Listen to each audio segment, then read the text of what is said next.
Well, hello, Liberty listeners. Welcome to another episode of Liberty Road. Today, you guys get to hear from Kelly Atterton, the founder of Rile, and so many other things. I'm excited to have her on the podcast and to learn more about how this sort of multi-passionate entrepreneur, advocate, so many things, does what she does. Kelly, thanks for joining us. Thank you so much for having me. I'm very honored to be here. Oh, well, the pleasure is ours. So tell us a little bit about Rile, and then we'll get into some of the other stuff that you do. Sure. So Rile is our tween and teen line of skincare products, skin and body products, that my husband and I are co-founders on it, but really is like a family project. We launched about a year and a half ago. And it was a long time in the making. It was something that it was a sort of ignored white space in the industry that I first started paying attention to. Geez, it's so long ago, like 16 years ago was when I first started having conversations about this area and why is that space between baby and acne being sort of ignored? Like that little like period of time is when all the good habits start. And when talking to kids about taking care of their skin and taking care of their bodies is so important. But the industry is sort of telling moms and kids and, they're telling them the same things that were being told to me when I was little.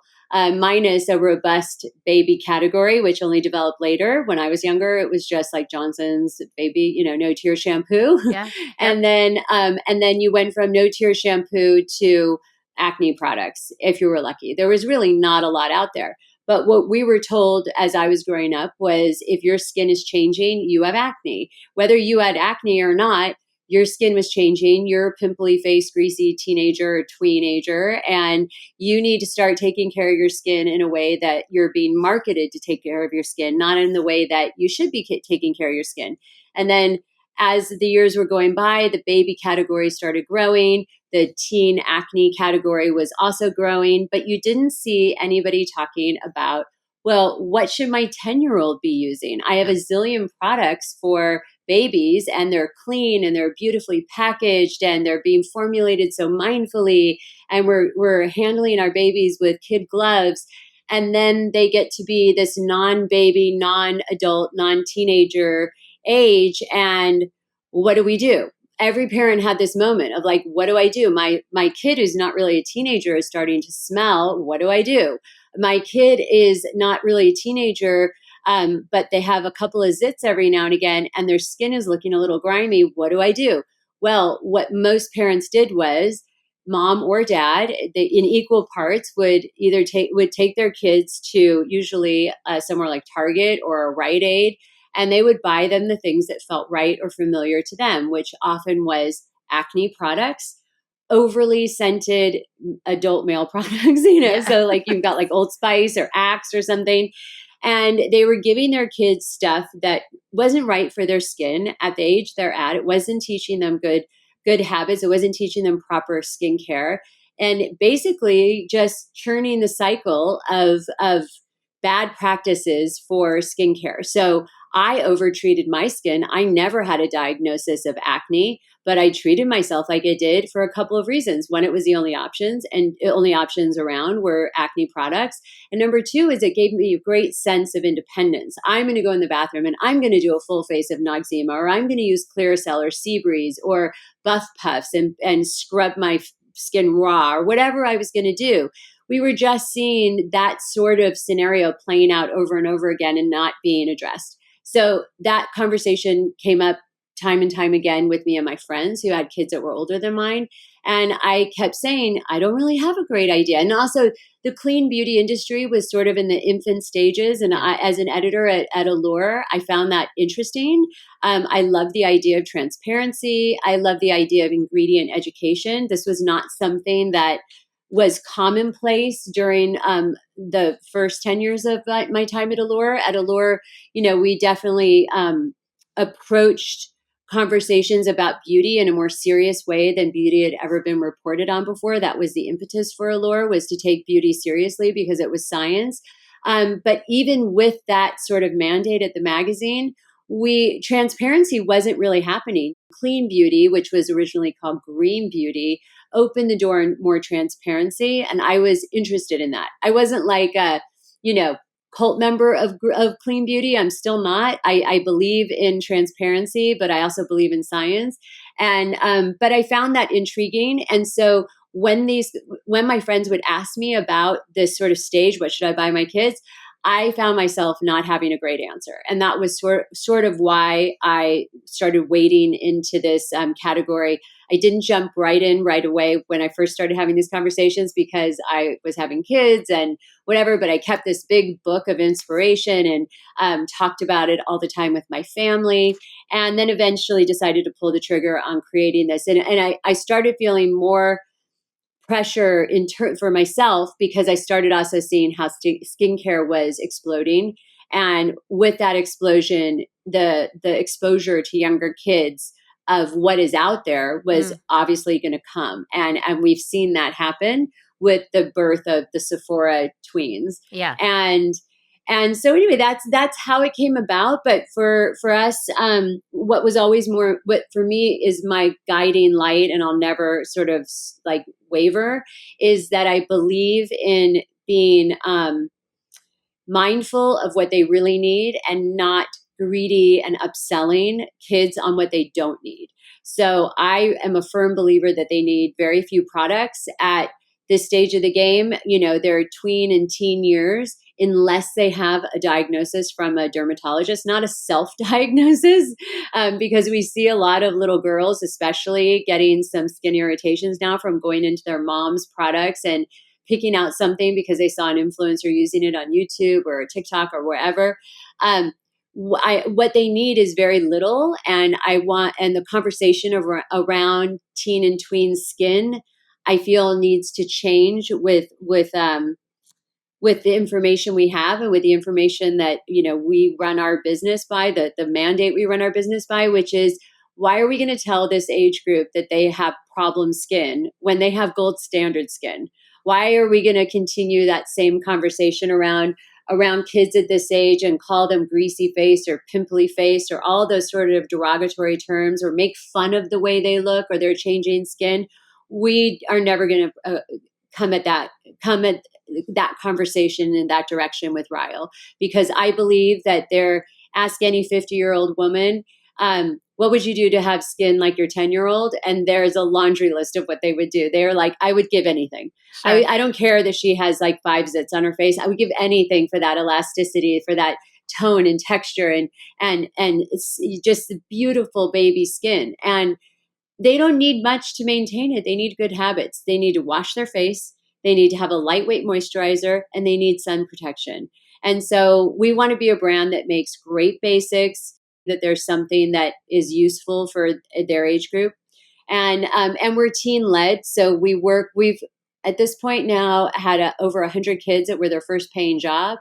And very much want it to be a brand where kids recognize themselves and they're not seeing me out there promoting the brand to them as another mom figure, and they're not seeing a brushed up, cleaned up version of kids that moms have in mind. That was something I really noticed a lot of in teen marketing, is that you see a parent's or an advertising agency's ideal version of what a kid should look like.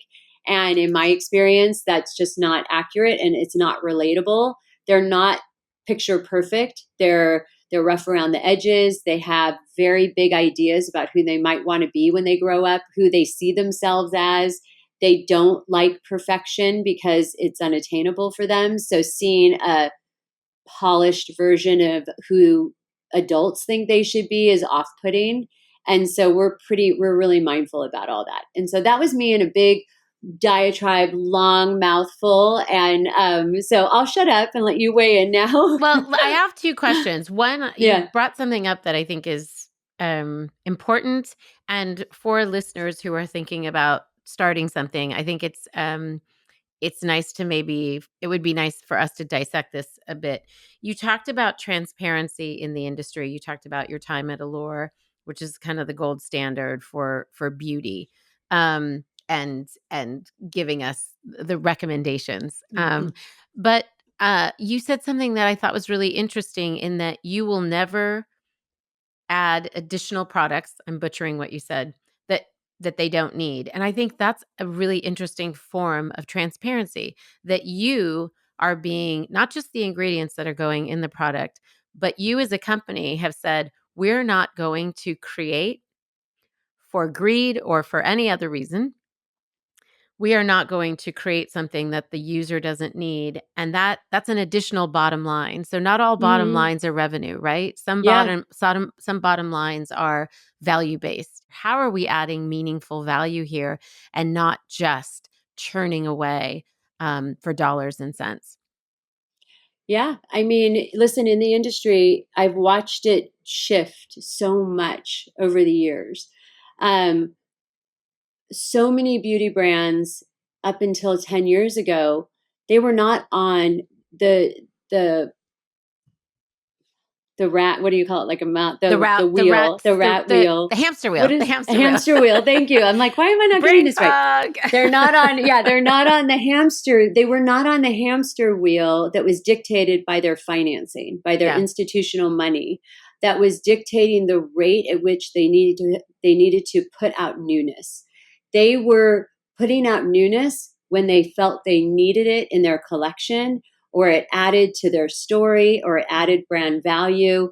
They were not doing it for the idea of a 5-year exit that was on the time schedule of venture capitalists. yeah, It's a very different mindset now in the industry. So you could have the coolest brands that, and there are some in the industry now that still do things this way, and they're the ones that haven't taken money.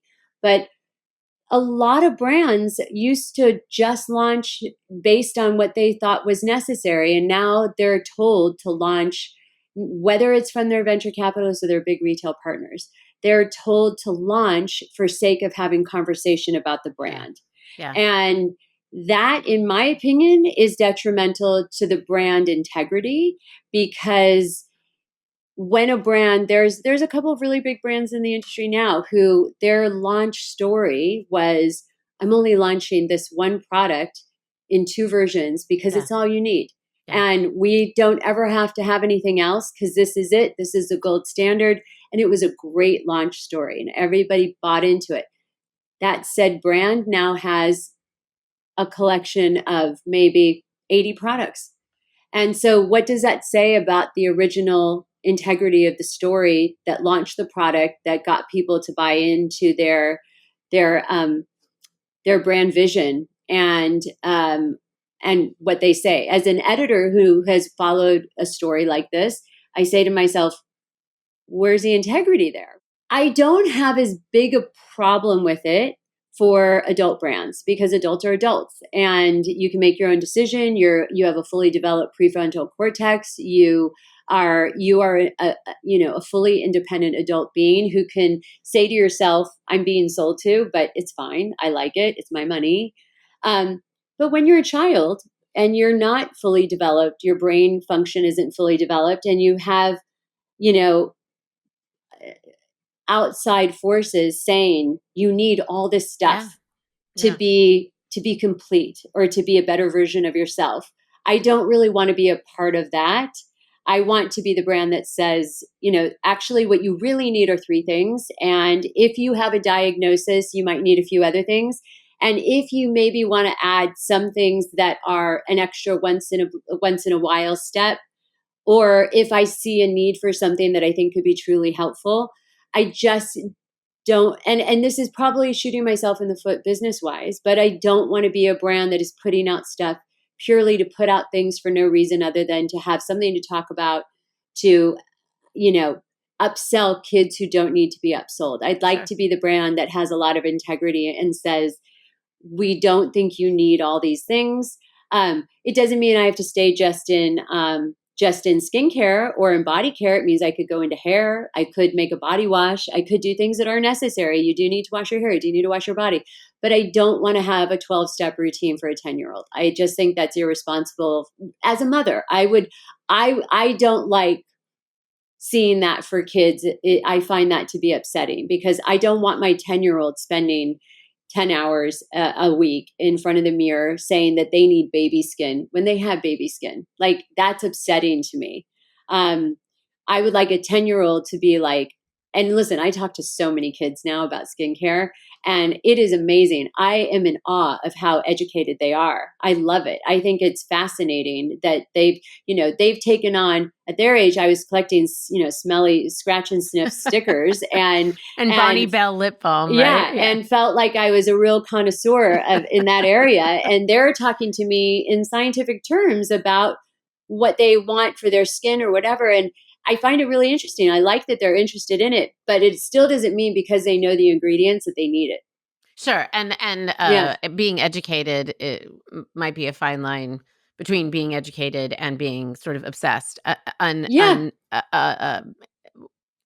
in a way that's feeding the commerce beast, right? It's Yes, it's very different. exactly. And I think, for those listening who aren't launching a brand for children, I think the same integrity that you're talking about holds true with so many different businesses and so many different things. I also think that many of us are loyal to certain things that we just throw it in our cart. It Yeah, doesn't matter what the new trend is. That's the thing that we go to for XYZ. So maybe just be a really good brand that people are going to exactly. rely on. Like, People like the build that product, they in. go back to it, they trust the brand. Again, that falls in the trust category Yeah. too. If you're buying it on repeat, it says a lot about how you feel about the brand. You may not overthink it, but you obviously trust the product. It works well for you. You haven't had a problem. The price is right. It's a no-brainer. That's kind of where we want to be. I used to say, when I was first pitching the brand to people, I was like, I want to be the Tampax of kids brands. You're like, oh, it's time for Rile. Like, it's just Yeah. time for that. It's time for you to take that step and start taking care of yourself. The kids close the door on their parents at a certain time, and it's healthy and it's part of development. And you want to make sure that you've set them up just the same way they're going to walk out your house one day and live on their own. And you pray that you set them up to make good decisions. You set them up to be smart about the things that they do. You want to have that beginning stage with them when they close that bathroom door and say, it's my time in here now. You want to make sure you've set them up with some smart ideas about how to take care of themselves, and give it to them to have some privacy and start looking after themselves. But be smart and informed on what you leave in that bathroom for them. Kelly, really quickly, what is the exact age? Because you've described it early on. It's like after, you know, I think you said 10 years old at some point, but I want to make sure our listener knows the Yeah, exact age that Rile's appropriate for. tweens, you know, traditionally people would say 11 and 12, so just before they hit actual teenage years. But I think because of social media and in the time of us forming this brand, that has become younger. I would say a 9-year-old, it shows interest. A 9-year-old girl is showing interest in skincare I now. was going to So say, especially the girls. Yeah. yeah. I would say 9 for skincare, for face care, and then around 10, 11 in terms of like deodorant. Okay. We have a deodorant too. So Okay. that's the sweet spot for getting them started. And because of what's going on with Sephora, especially with girls, but it does like leak over into the boys. The girls talk to boys about skincare. I think getting them young before they're following their friends' trends, before they're listening to their friends about everything, starting them young and just talking to them about it is a really good idea. So we have people who will buy our cleanser for their 6 and 7 and 8-year-olds. It's very clean. It's formulated specifically for young skin. So I think getting them young and talking to them about what's right for them and what's not right for them, and saying just because a package is really cool looking and it has fluorescent writing and colors on it, it looks like you're going to want to use it, but it's actually made for mommy, Right. and really explaining like the things in there can burn your skin. And, just being open and having conversations and giving them agency to recognize things too and say, well, do you think that's something for me or is it something for you? Because I am going to tell you like why it's for you, and not like things that the kids can use, parents can also use. You want to say that like your stuff I can use because it's gentle, but my stuff is got big, powerful ingredients in it that is not gentle. And it can be damaging to your skin. And also, if So, you start using it prematurely, it's not going to have the same no, efficacy exactly. later. I have a story, like right the week we were launching the brand, I was at a market. I ran into a friend of mine and she was like, when are you launching your products? And I said, oh, it's this week. And then she pulled her 15-year-old daughter over and said, tell Kelly where we just were. And she had a big old rash on her face. They'd just come from the dermatologist. And she said, tell her why you have that. And she had stolen her mom's retinol renewal product and had been using it twice a day, every day, twice a day, every day for sorry, my phone suddenly just like talked to me for some reason. That's okay. Twice a day, every day for like 3 weeks. And she got a terrible reaction to it. Went to the doctor, and guess what the dermatologist said? You need to dial down everything. You need to use the most basic, most gentle products. And I was like, I'm going to send you over my products because they look cool and they are the gentlest, most basic products. They're very well formulated, but they're really soothing, gentle, hydrating products. They are not meant to be active. You don't need an active product at your age. Yeah. And I think just them having something in their hand versus going from zero to Sephora, having something means, exactly. Oh, no, I am using something. I don't necessarily need to run to whatever your friend is telling you need to use. And the amount of money that is being it's so spent expensive. is insanity. I mean, yeah. Anyway, that's a whole other conversation. It's a whole other thing. It just teaches the wrong things on so many levels. So obviously your time at Allure, your time as an editor, as a beauty editor, informed so much about the ingredients, about the way you bring a product to market. But it sounds like it was really when you became a parent and you started to see the impact on your kids and probably their other friends, that you're like, okay. And you said also you started to see what was happening in skincare, and you said, okay, I got to act on this. Yeah. What because we're on the Liberty Road podcast, I have to ask this question. You obviously had the sort of pedigree to launch a beauty product, but what was it about your experience, your age, your wisdom, the connections you had made that enabled you to say, yeah, now's the right time. This is what I want to do? I like this question a lot because I'm so glad. I spent out of college, a year out of college, I got my first job at a magazine. I moved to New York and I was there for 6 months, and then I got a job, my dream job. So I was very lucky. I started working at Vanity Fair. I worked in the fashion department for the fashion director. And then I was aware of like a job that you could have within the magazine called the West Coast editor. And I met Christos, who was at Vanity Fair. Then I was like, that's a job I want to have one day. I want to be a West Coast editor. And then I moved over to Vogue. Vogue moved me out to LA. I was not the West Coast editor there. I was an associate West Coast editor, but I was, on the right path. Right. And then I got my dream job, my ultimate dream job, where I was for 17 years at Allure as the West Coast editor. And it was a dream there's just no two ways about it. The best job in the world for me. And I was there through the birth of all three of my children.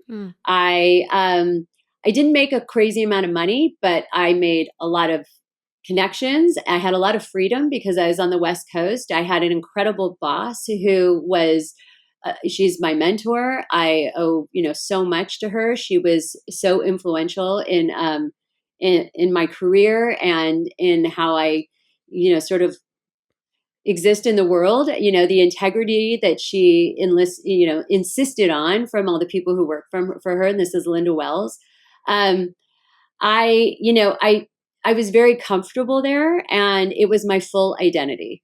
And I was there for a long time. And the last year that I was at Allure, I was able to go off staff. My youngest was in kindergarten, and it seemed to be a good time to start to think about where might my career take me long term. Because if I'm honest, there was always this sense at Condé Nast in general, because the times were changing, that things could go pear-shaped at any time there. Sure. Sure. And there was a feeling like, every day that you got through it was a good day. And there was definitely early on in my time on the West Coast, like you would come into work one day and Mademoiselle was no longer. And then you come into work one day and there was Cookie had come and gone. And all sorts of magazines. Like Lucky, you just had so many. Lucky. So Yeah. many, So it was always in the back of everyone's mind. If you weren't at Vogue, Vanity Fair, GQ, most New Yorker, there was Sure. ones, the magazines, the smaller ones, you always kind of had that feeling that you're on borrowed time.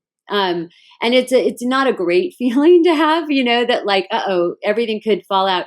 So that you are thinking about your future. And so my last year there, Linda was very cool and she let me go on contract and I was able to take outside freelance work in addition to still maintaining my West Coast editor position. And that gave me my first taste of like, who am I in this world outside of Allure? Who am I if I'm not Kelly from Allure, Kelly from Vogue, or Kelly from Vanity Fair? And it was exhilarating. It was really fun to work on a few projects. I didn't do a huge amount, but I did enough to get a little taste of it. And to feel confident doing that. And then when Linda left Allure, my contract was almost up. And when the contract ran out, and I wasn't going to continue at Allure, and it was kind of a weird transition. It wasn't, Condé Nast is known for not exiting people in the easiest ways. Mine was a little weird and unusual. I didn't get fired. I didn't have like this like exclamation mark on my ending. My contract just ran out and I just sort of closed up shop. I never had somebody call and say you're done.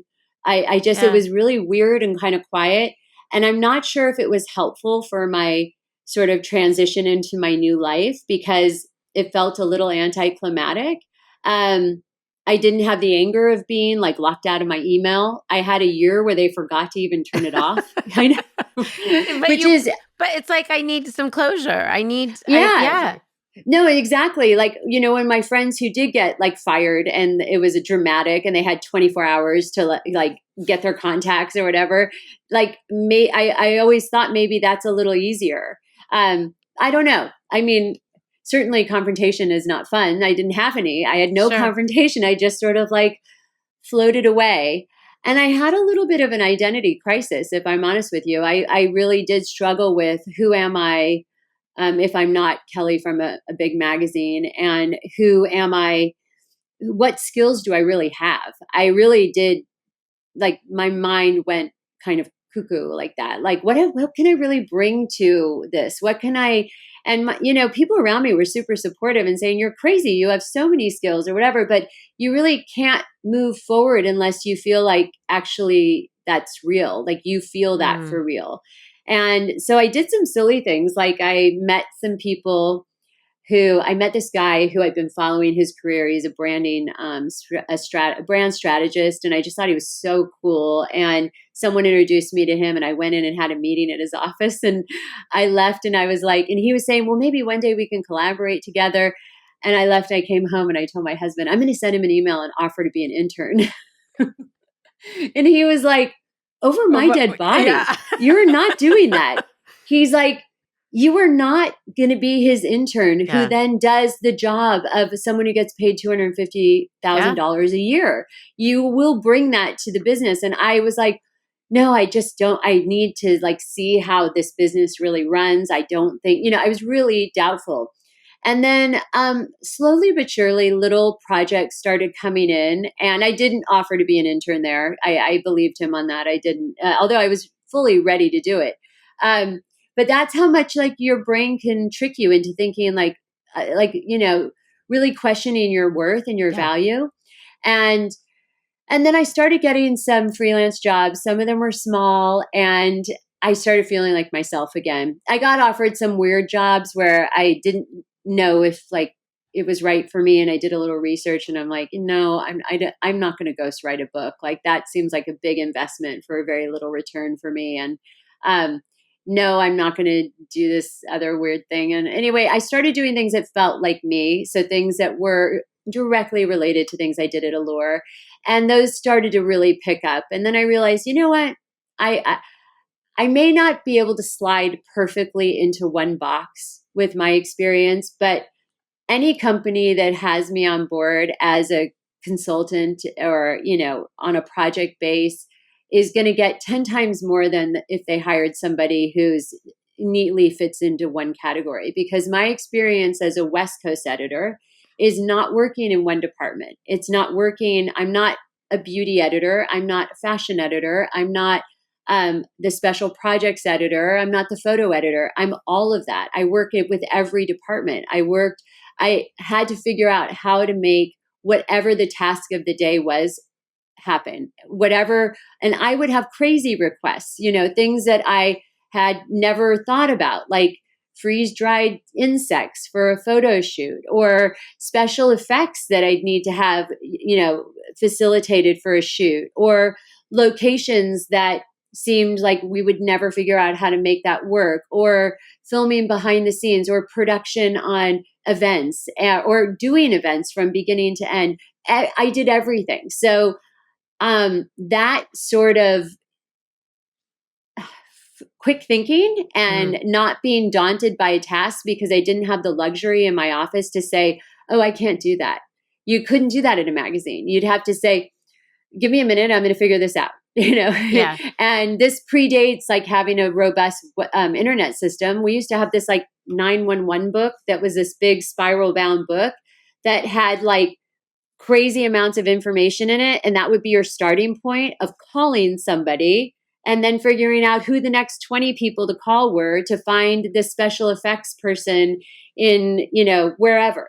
So so I started freelancing, and then I decided to, and I had some great projects. I worked on with some big brands and big retailers, and I felt more and more confident. And it was during that time that, I didn't want to do the brand alone, if I'm honest with you. I wasn't feeling enough that like I could handle this all on my own. And I started talking to people who had interest in it and saying, do you want to do this with me? Do you want to do this with me? And I had a lot of people who wanted to, but then it didn't feel like a balanced partnership or whatever. And then one day my husband just said, you know what, I will help you with this because I think you can shoulder most of it, and I'll help you with the stuff that you're feeling like you need some support with. And that's how it became like more of a family project. And then we enlisted the kids. But it really was through getting past that identity crisis that I had. And it really was a crisis. I did not know who I was for a while. And I think it's a mourning period. It's mourning that whole part of my life that was 20 years long. Yeah, I think for some people it's that exactly what you just described. I think for some who took a break from paid for work, it's mourning who they thought they were going to be. But what I love about what you said is you talked about when you believe it for yourself. Like other people could have seen that value in you, but once you believed it, you sort of became unstoppable. But it took that first, and you probably had to mourn what was, get back to a real understanding of all that Kelly was during that period and all she still had to offer.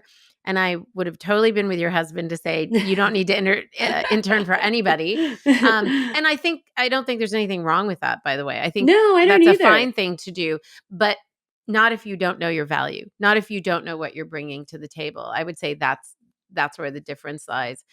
And then to say, not only I don't want to do this alone, but I want a partner in this. I want to have somebody who I can kind of riff about certain things and say, okay, let's figure out what the best thing to do is. Let's get some feedback. And probably as the West Coast editor, while you may have been the head honcho, it was probably nice to have so many collaborators.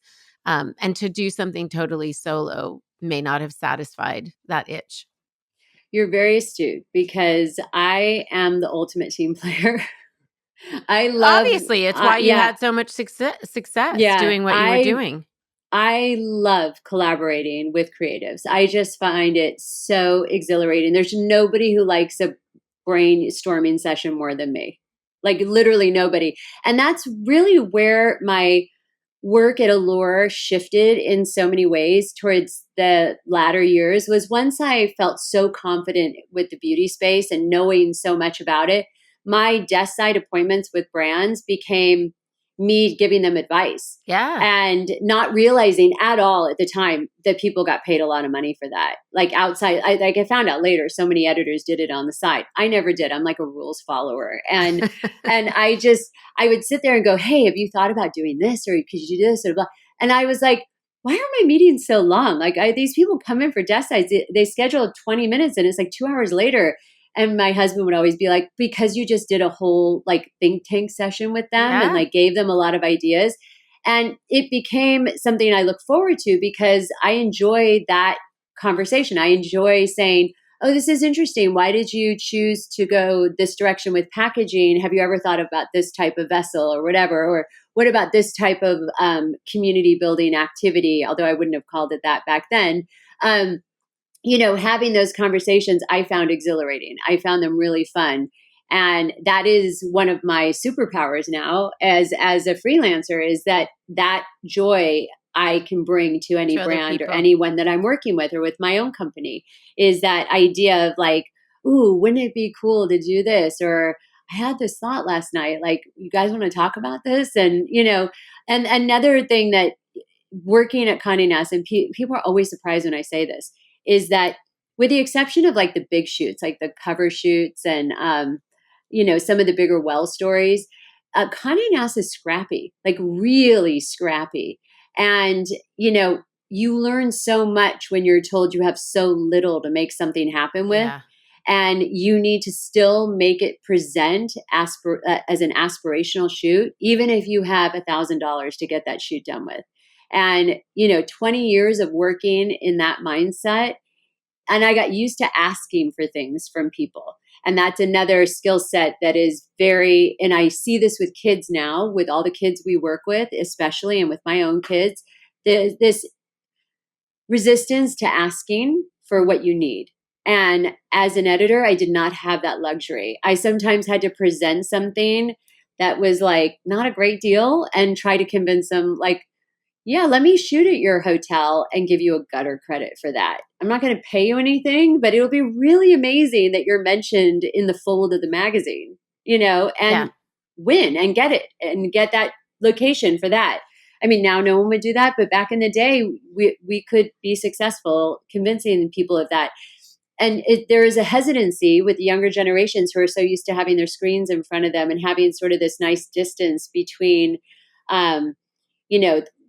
asking people for what you need and getting on the phone in general. I feel like my years as an editor, I really honed those skills. So I'm not really afraid to ask for anything that I need, especially also being on deadline, bugging people, not being afraid to say, I know I'm being annoying, but I really need this, and making people respond to you. Yeah. I think that's a good skill set to have. For sure. And I would say, I mean, you're talking about kids not having it. I would say a lot of women who are trying to figure out what's next for them in this season of life also feel like, I don't want to ask, I don't want to burden, I don't want to. So many people, like what you just said, are happy to share their experience, happy to participate in somebody else's dream.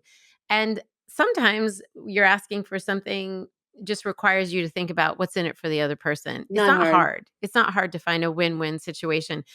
Since you brought all that up, I had at the top of the conversation said that you were kind of this multi-hyphenate and that you do a lot of things. And you talked about your superpower working with brands, and people can actually access you. You do that work through the board. Yeah, Is I that do. right? I do. Yeah.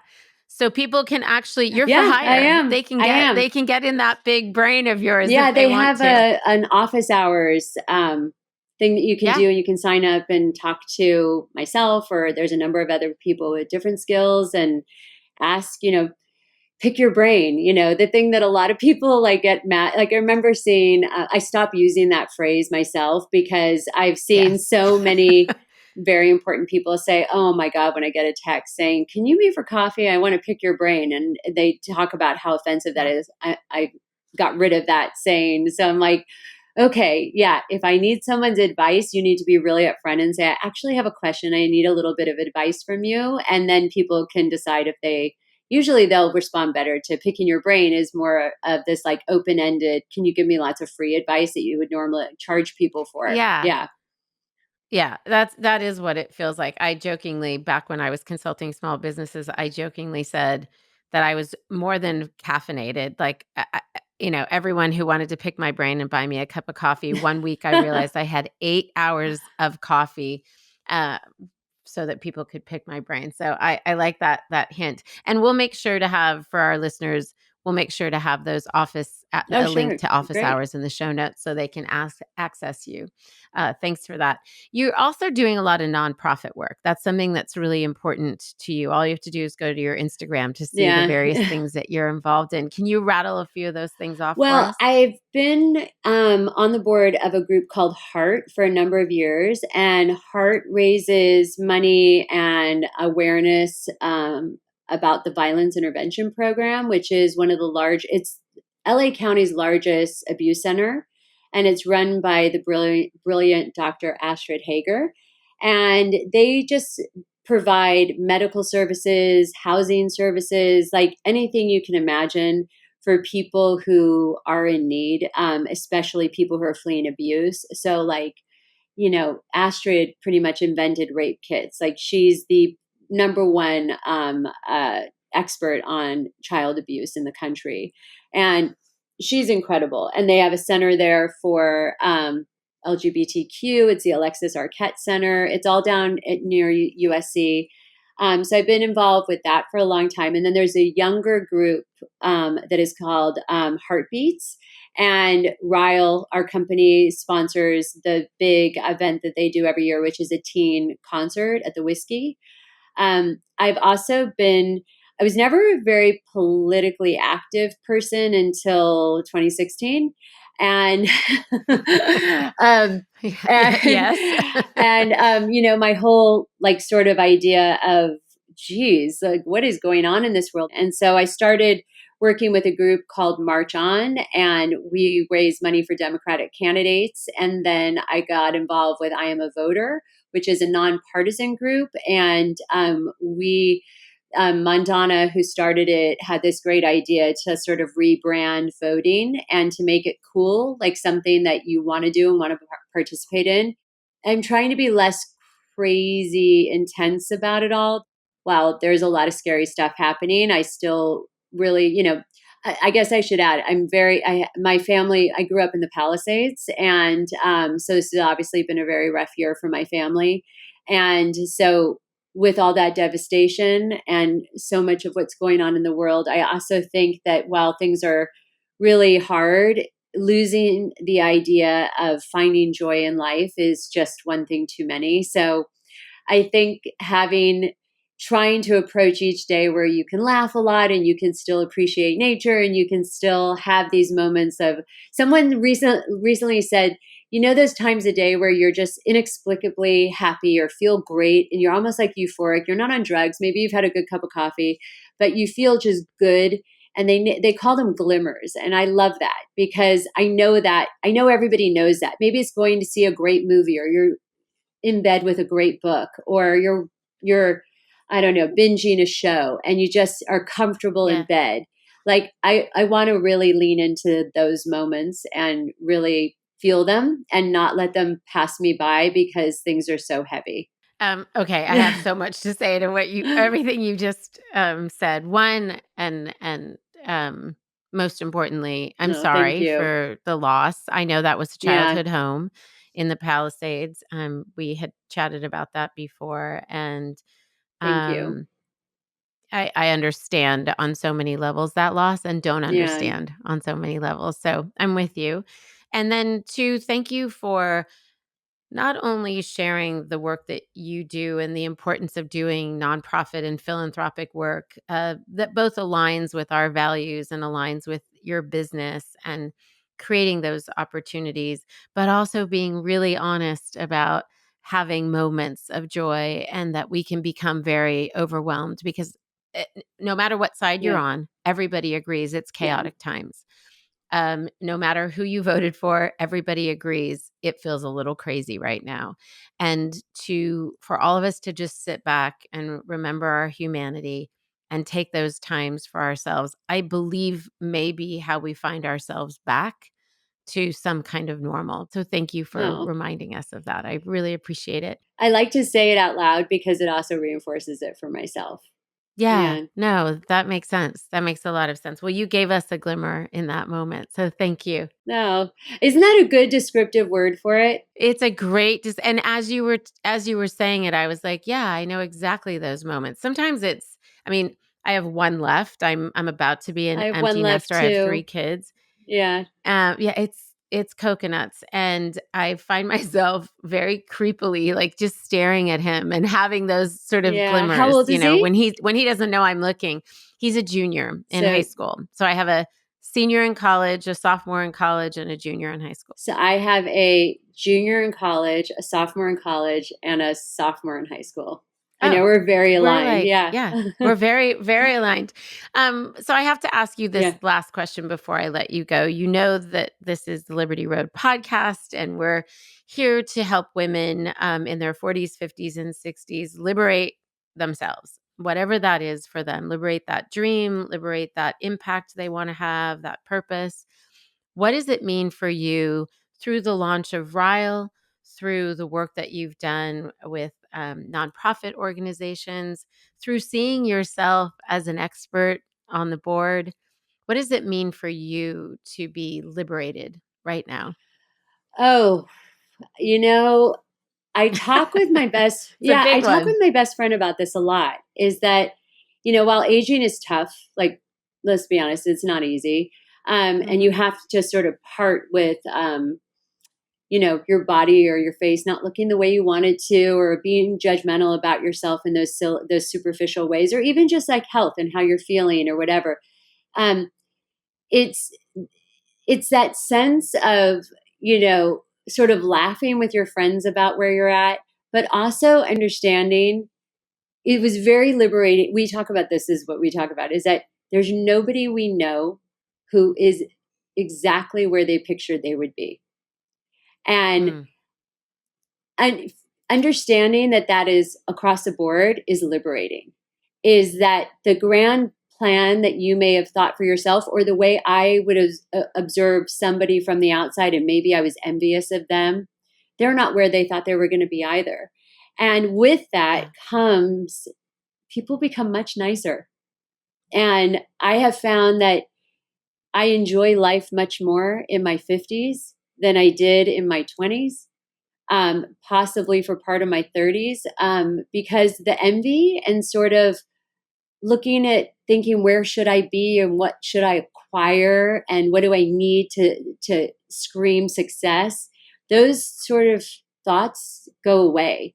And you start to value being healthy more. You start to value a fun dinner with friends versus buying a new bag. Mm, And to me, that's been so liberating. And also, I try to explain it to my kids, because they're at those like very precarious ages where you are looking at other people and you're like, God, that guy's doing so well and they're still in college, and that person's doing this or she's doing well. And, and I say to my kids, like, the best thing that I ever started doing for myself was wishing all those people well and saying, mm, that's so cool that they're doing well, as opposed to, God, how could I be, like, what am I doing wrong? And like turning their successes into your shortcomings. When you start to look at them and you're kind of happy for everybody, and it does take life experience to get there, but I try to tell them, like, where I am right now, I don't walk into a dinner party and feel intimidated by anybody anymore. Whereas I used to feel intimidated by cooler girls who were more fashionable, or maybe they were successful actresses or whatever. I would have this like, ooh, I'm not quite cool enough for them. I love where I'm at in my life, that I don't feel that way about anybody. I don't get nervous talking to anybody anymore, because I understand we're all in a different place than we thought we would be. We're all past being cool. I think there's a lot less cruelty amongst women as they age. I think there's a lot more camaraderie and feelings of compassion towards one another. And for me, that's given me much more joy in life across the board, because I enjoy people so much more, because their successes are not my shortcomings. Their successes are just their successes, and I can be happy for them and be like, well, I'm working on this and hopefully it'll work. And if it fails, it doesn't, because if it fails, okay, it'll suck, but I'll still be okay and I'll still be breathing.